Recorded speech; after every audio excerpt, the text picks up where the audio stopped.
Hello. कैसे हो दोस्तों?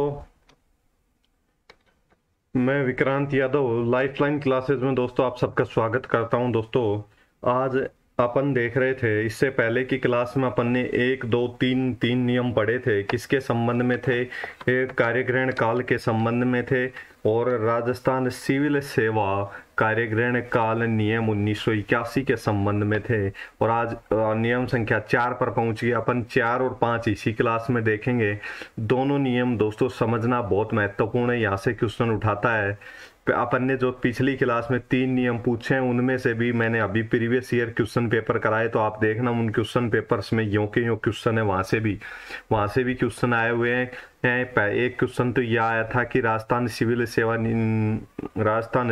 सेवा कार्यग्रहण नियम प्रभावी कब से हुए। तो एक क्वेश्चन तो ये था वहां से यों का यों। तो और उस क्वेश्चन का था 1 अप्रैल 1981 से प्रभावी है। दूसरा क्या था कि किन किन कर्मचारियों पर ये लागू नहीं होते हैं। तो नियम संख्या 1 और लागू किन किन पर नहीं होते? वर्क चार्ज कर्मचारी, कॉन्ट्रैक्ट वाले कर्मचारी, ये और जिनको पार्ट टाइम लगाया गया है ऐसे कर्मचारी।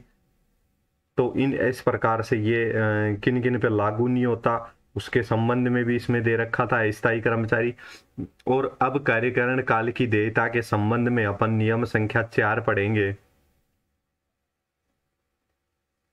दोस्तों इसके एक आवश्यक सूचना और देनी है। इसके बाद जो अपनी क्लास आएगी राजस्थान इसके संबंध में नियम संख्या 7 से लेकर 11, उसके नीचे दोस्तों राजस्थान सेवा नियम में जहाँ कहीं भी आपको प्रॉब्लम आ रही है दोस्तों कमेंट करके बताना। हाँ, मैं आपकी सारी प्रॉब्लम्स ले लूँगा एक क्लास के अंदर, क्योंकि दोस्तों ये जो इसके बाद अपनी ये जो क्लास चल रही है इसके बाद जो क्लास आएगी वो लास्ट क्लास होगी राजस्थान सेवा नियम की। तो उसमें दोस्तों मैं आपकी प्रॉब्लम्स ले लूँ, इसलिए मेरे को कमेंट करके ज़रूर बताना कि आपको कहाँ पे प्रॉब्लम आ रही है।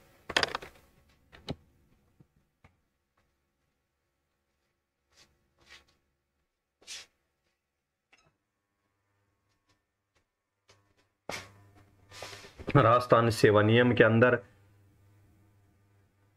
कार्यग्रहण काल की देयता नियम संख्या 4, यानी कि कार्यग्रहण काल किस किस को दिया जाएगा, किन परिस्थितियों में दिया जाएगा। तो दोस्तों सबसे पहले तो मैं आपको समझाता हूं इस कार्यग्रहण। एक स्क्रीनशॉट ले लें, पेज नंबर 1, 2, 3, 4, 5,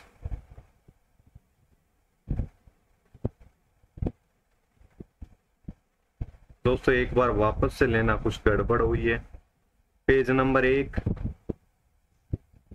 2,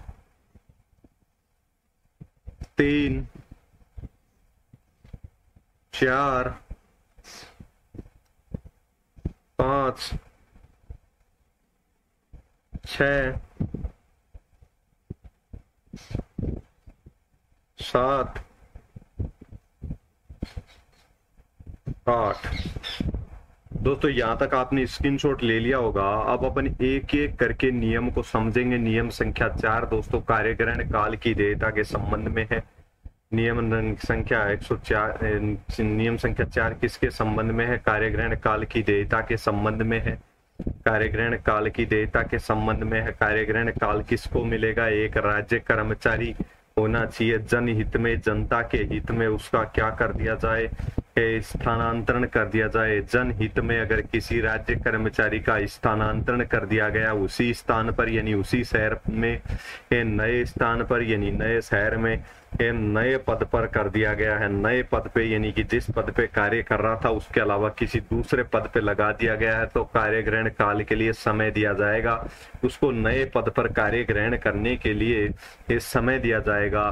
तो एक पॉइंट तो अपना ये हो गया कार्यग्रहण काल की देयता। कार्यग्रहण काल किसको मिलेगा? एक राज्य कर्मचारी को अगर जनहित में स्थानांतरण कर दिया जाए उसी पद पर या नए स्थान पर, नए पद पर, तो कार्यग्रहण के लिए उसको समय दिया जाएगा। पॉइंट नंबर 2, 180 दिन की अवधि के लिए स्थायी स्थानांतरण हुआ। 180 दिन तक अगर के लिए किसी का ट्रांसफर किया जाता है तो उसको कार्यग्रहण काल नहीं दिया जाता। जब स्थानांतरण कर्मचारी के निवेदन पर यानी कि स्वयं की प्रार्थना पर कर्मचारी के कहने पर अगर ट्रांसफर किया गया तो भी कार्यग्रहण काल नहीं दिया जाएगा। पदों में कटौती के कारण किसी कर्मचारी को अन्य पद पर स्थापित किया जाए तो उसे कार्यग्रहण काल दिया जाएगा। और इसका अंतिम पॉइंट, संस्थापन में कटौती यानी कि पदों में कटौती के कारण पद ही समाप्त हो गए और उस व्यक्ति की कहीं नए पद पर चयन हो जाता है किसी नए पद पर 30 दिन के अंदर अवधि के अवैतनिक कार्यग्रहण काल देकर उसको नियमित किया जाएगा, यानी कि अधिकतम सेवा भंग 30 दिन से अधिक नहीं होना चाहिए। तो ऐसी स्थिति में कार्यग्रहण काल दिया जाएगा। तो ये हो गया कार्यग्रहण काल कब दिया जाएगा, वो चारों पॉइंट अपने हो गए। और 3 वर्ष से कम की सेवा करने वाले एक्स स्थायी कर्मचारी को कार्यग्रहण काल नहीं दिया जाएगा। अब दोस्तों नियम संख्या 4 मैंने पूरा समझा दिया। अब एक बार वापस से समझ लें, रफ स्क्रीन में बता रहा हूं, वापस से समझे, ध्यान से समझे दोस्तों। यहां से क्वेश्चन आते हैं। नियम 4 किसके संबंध में है? कार्यग्रहण काल की देयता।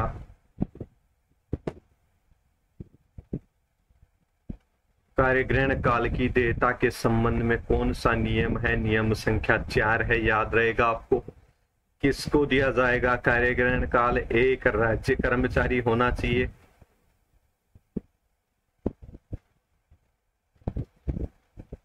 उसका क्या होना चाहिए? स्थानांतरण होना चाहिए, ट्रांसफर होना चाहिए, तो उसको क्या दिया जाएगा? कार्यग्रहण काल दिया जाएगा।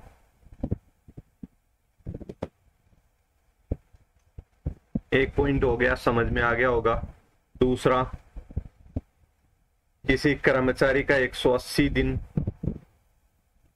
के लिए क्या हो? स्थानांतरण। केवल 180 दिन के लिए अगर स्थानांतरण किया गया है तो कार्यग्रहण काल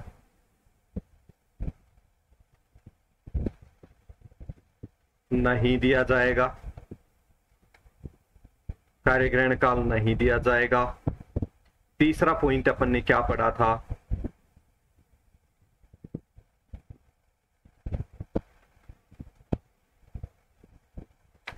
एक राज्य कर्मचारी का स्थानांतरण कार्यग्रहण करता है 180 दिन तक के स्थानांतरण में भी कार्यग्रहण काल नहीं दिया जाएगा। और तीसरा पॉइंट पढ़ा था पदों की समाप्ति।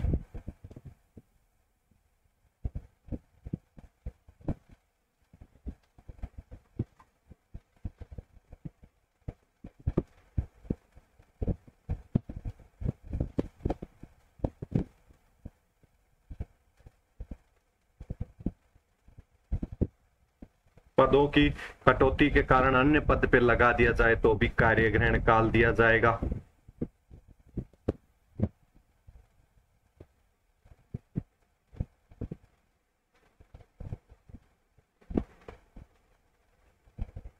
और 4 नंबर पॉइंट क्या कहता है कि पदों की कटौती के कारण अन्य पद पे लिखाया जाए तो कार्यग्रहण काल दिया जाएगा। और पदों के समाप्ति कटौती के कारण, पदों की कटौती के कारण क्या हो गया? पदों की समाप्ति हो गई, पद ही समाप्त कर दिए। तो ऐसी स्थिति में कार्यग्रहण काल देय होगा। कब? वो नए पद पे लगता है, नए पद पे लगता है तो कार्यग्रहण काल देय होगा, लेकिन अवैतनिक होगा। 30 दिन से अधिक का सेवा भंग नहीं होनी चाहिए। अब दोस्तों ये पदों की समाप्ति और पदों की कटौती के कारण अन्य पद पे लगाने को समझना। पदों की कटौती, मान लीजिए किसी ऑफिस में 2 जूनियर अकाउंटेंट के पद थे, एक पद समाप्त कर दिया गया, एक कर्मचारी को स्थानांतरित करके दूसरी जगह लगा दिया तो गया तो कार्यग्रहण काल दिया जाएगा। दूसरा है पदों की समाप्ति, यानी किसी पद को ही समाप्त, जूनियर अकाउंटेंट के राजस्थान में मान लो 5000 पद थे, सभी पदों को क्या कर दिया जाए, समाप्त कर दिया जाए और कर्मचारियों को क्या कर दिया जाए, यहाँ से भेज दिया जाए, रिटायर करके भेज दिया जाए एक तरह से।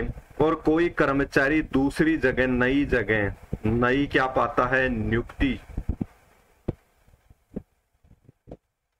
नियुक्ति पाता है नई। कब, इस पद पे रहते हुए नई नियुक्ति की उसको सूचना मिल जाती है, सूचना प्राप्त हो जाती है नियुक्ति की, तो वो 30 दिन तक का कार्यग्रहण प्राप्त कर सकता है। 30 दिन से अधिक सेवा भंग नहीं होनी चाहिए, यानी कि वो 30 दिन के अंदर दूसरे पद पे अगर ज्वाइन करेगा तो ये कार्यग्रहण काल के रूप में माना जाएगा ये समय, लेकिन अवैतनिक होगा उसका। तो दोस्तों ये समझ गए होंगे चारों पॉइंट। अब दोस्तों कार्यग्रहण काल की अवधि यानी कि समय कितना कितना मिलेगा। एक राज्य कर्मचारी का अगर ट्रांसफर हो गया नगर निगम की सीमा में, पंचायत से 2 किलोमीटर की सीमा में, नगर निगम की सीमा में या पंचायत से 2 किलोमीटर की सीमा में ट्रांसफर हुआ है तो 1 दिन का कार्यग्रहण काल मिलेगा। यानी दोस्तों जिस पंचायत में वो पहले ड्यूटी कर रहा था वहां से उसको केवल 2 किलोमीटर ट्रांसफर हुआ है, या नगर निगम की सीमा में है, यानी कि जयपुर शहर के अंदर ही किसी का एक स्कूल से दूसरी स्कूल में ट्रांसफर हुआ है जहाँ पे नगर निगम लागू है, जैसे जयपुर में नगर निगम है, इसी प्रकार तो 1 दिन का कार्यग्रहण काल दिया जाएगा। निवास स्थान नहीं बदले, चाहे 2 से अधिक दूरी हो, या मान लीजिए 2 किलोमीटर से अधिक दूरी पर ट्रांसफर हुआ है लेकिन उसका निवास स्थान नहीं बदल रहा है तो भी उसको 1 दिन का ही कार्यग्रहण काल दिया जाएगा। मध्याह्न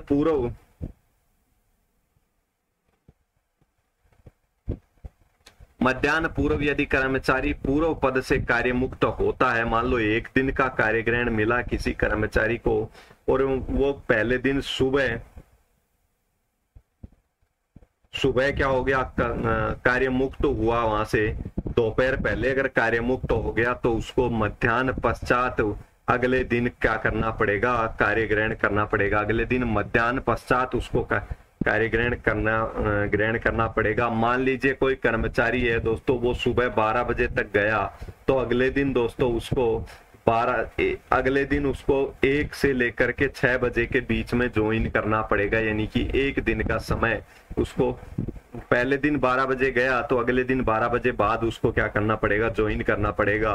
तो इस प्रकार से होता है ये अपना कार्यग्रहण का तरीका। यदि मध्याह्न पश्चात यानी दोपहर बाद गया है, मान लीजिए कोई कर्मचारी 12 बजे बाद गया है, 3 बजे गया है कार्य मुक्त होके, तो दोस्तों अगले दिन जब वो आएगा तो दोपहर बाद का पीरियड में तो वो गया ही था, दोपहर पहले की वो ड्यूटी करके गया था, तो दोस्तों उसको अगले दिन आने की आवश्यकता नहीं है, उससे अगले दिन सुबह ज्वाइन करेगा, मध्याह्न पूर्व ज्वाइन करेगा, अगले दिवस में कार्यग्रहण करेगा। अगर दोपहर बाद गया है तो अगले 1 दिन छोड़ करके, मान लो दोपहर बाद आज गया है कर्मचारी तो कल नहीं परसों उसको सुबह ग्रहण करना पड़ेगा कार्य, और मध्याह्न पूर्व गया है तो कल मध्याह्न बाद में उसको दोपहर बाद में ग्रहण करना पड़ेगा। 1 दिन उसको इस प्रकार पूरा मिलेगा। स्थानांतरण से कर्मचारी का आवास परिवर्तन होने पर, किसी कर्मचारी का ट्रांसफर हुआ है, आवास में परिवर्तन हो रहा है तो कर्मचारी की पुरानी मुख्यालय नए मुख्यालय की मध्य की दूरी के अनुसार कार्यग्रहण काल स्वीकृत होगा। जिसके मतलब पहले जहाँ स्कूल में ड्यूटी थी उस विद्यालय में से और नए विद्यालय में जहाँ किसी कर्मचारी की ड्यूटी लगी है उसकी दूरी देखी जाएगी, उसके आधार पर उसको कार्यग्रहण काल मिलेगा।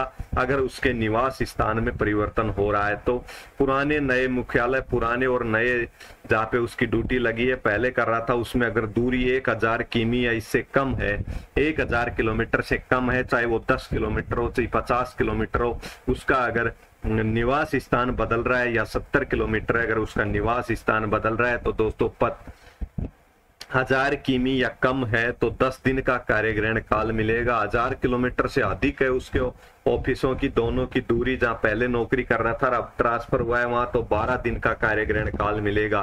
2000 से अधिक है तो दोस्तों उसको 15 दिन का कार्यग्रहण काल मिलेगा।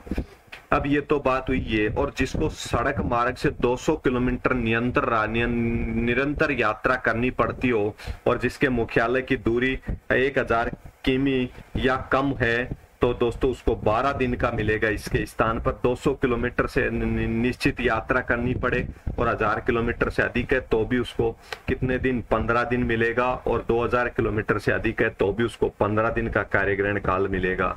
जब एक राज्य कर्मचारी पद स्थापन के आदेश की प्रतीक्षा में, दोस्तों यहाँ से आपको मैंने प्रश्न करवाए थे कल प्रीवियस ईयर परीक्षा में, तो यहाँ से आया था, जब एक कर्मचारी पद स्थापन के आदेश की प्रतीक्षा कर रहा हो, उसका स्थानांतरण उस स्थान पर किया जाए जिसका आवास परिवर्तन हो रहा है, उसका आवास में परिवर्तन हो रहा है, ऐसे स्थान पर स्थानांतरण किया जा रहा है, कर्मचारी पद स्थापन आदेश की प्रतीक्षा में है, तो ऐसी स्थिति में उसको 4 दिन का कार्यग्रहण काल दिया दे होगा। यदि यात्रा भी उसमें शामिल है, दूरी चाहे कितनी भी हो या कुछ भी हो, उसको 4 दिन का ही दिया जाएगा, वो दूरी वाला नियम लागू नहीं होगा। यदि पद स्थापन के आदेश की प्रतीक्षा में है तो 4 दिन का समय दिया जाएगा। दूरी से तात्पर्य दोस्तों ये जो अपन कार्यालय से कार्यालय की दूरी अभी नेप रहे थे 1000 किलोमीटर से या 1000 किलोमीटर से कम पर 12 दिन, फिर दोस्तों 10 दिन, फिर दोस्तों 12 दिन और फिर 15 दिन, इस प्रकार से जो नाप रहे थे दूरी कार्यालय से कार्यालय के बीच में, वो रेल यात्रा की सब वास्तविक दूरी है। अगर किसी को जयपुर, दोस्तों जयपुर और जोधपुर कोषागार में स्थानांतरण होता है ना, तो अधिकतम 7 दिन का कार्यग्रहण काल के अतिरिक्त उसको अतिरिक्त चार्ज देने का, चार्ज सौंपने का अतिरिक्त कार्यग्रहण समय दिया जाएगा 7 दिन का। किसको? जयपुर में और जोधपुर के कोषागार में कार्य कर रहा है कोई कर्मचारी और उसका ट्रांसफर होगा तो उसको 7 दिन कार्यग्रहण काल के अलावा कार्य काल जो उसको दूरी के आधार पर मिल रहा है उसके अलावा प्लस अधिकतम उसको 7 दिन का और का अतिरिक्त चार्ज सौंपने के लिए अतिरिक्त समय मिलेगा, उसको मिल सकता है। तो अधिकतम 7 दिन तक का अतिरिक्त समय दिया जा सकता है कार्यग्रहण काल के साथ में। अन्य अन्य अन्य कोषागारों में अगर ट्रांसफर हो रहा है तो 3 दिन का अतिरिक्त समय दिया जा सकता है कार्यभार सौंपने के लिए कार्यग्रहण काल के साथ में। कार्यग्रहण काल किस प्रकार तय होगा? मुख्यालय के परिवर्तन के आधार पर, उसके दूरी के आधार पर। मान लो किसी का जयपुर कोषागार में से स्थानांतरण जूनियर अकाउंटेंट का किसी अन्य ऑफिस में जयपुर में ही कर दिया गया तो उसको 1 दिन का कार्यग्रहण काल मिलेगा प्लस वो 3 दिन का उसको अधिकतम दिया जा सकता है कार्य सौंपने का, तो 4 दिन हो गया। प्राकृतिक आपदा और हड़ताल हो गई, ऐसी स्थिति में प्राकृतिक आपदा हो गई तो कार्यग्रहण या हड़ताल है तो कार्यग्रहण नहीं कर पा रहा कोई कर्मचारी, तो कार्यग्रहण काल में वृद्धि 30 दिन तक कार्यग्रहण अधिकतम काल हो सकता है। हड़ताल किसी प्राकृतिक आपदा के मामले में विभागाध्यक्ष वृद्धि कर सकता है, इसके बाद संबंधित प्रशासनिक विभाग 30 दिन से अधिक वृद्धि कर सकता है। विभागाध्यक्ष 30 दिन तक कार्यग्रहण काल में वृद्धि कर सकता है। ये हुए दोस्तों अपने नियम संख्या 4, नियम संख्या 5। उम्मीद करता हूं आप सबको समझ में आया होगा। और दोस्तों अब इसके बाद जो क्लास आए ना, मैं दोस्तों आपसे सबसे हाथ जोड़ के निवेदन कर रहा हूं, राजस्थान सेवा नियम से संबंधित जो कोई भी आपकी परेशानी है तो इससे अगली आने वाली क्लास के नीचे कमेंट करके बता दें कि सर ये नियम वापस समझा दो या ये प्रॉब्लम है हमें। आप सबकी प्रॉब्लम लिख दें, जितना होगा उतनी मैं पॉसिबल होगा उतना मैं करने का प्रयास करूंगा। बाकी अगर किसी की प्रॉब्लम सोल्व नहीं कर पाऊं तो उसके लिए नाराज होने की भी आवश्यकता नहीं है दोस्तों। धन्यवाद दोस्तों, नेक्स्ट क्लास लेके आने का प्रयास करूंगा। धन्यवाद।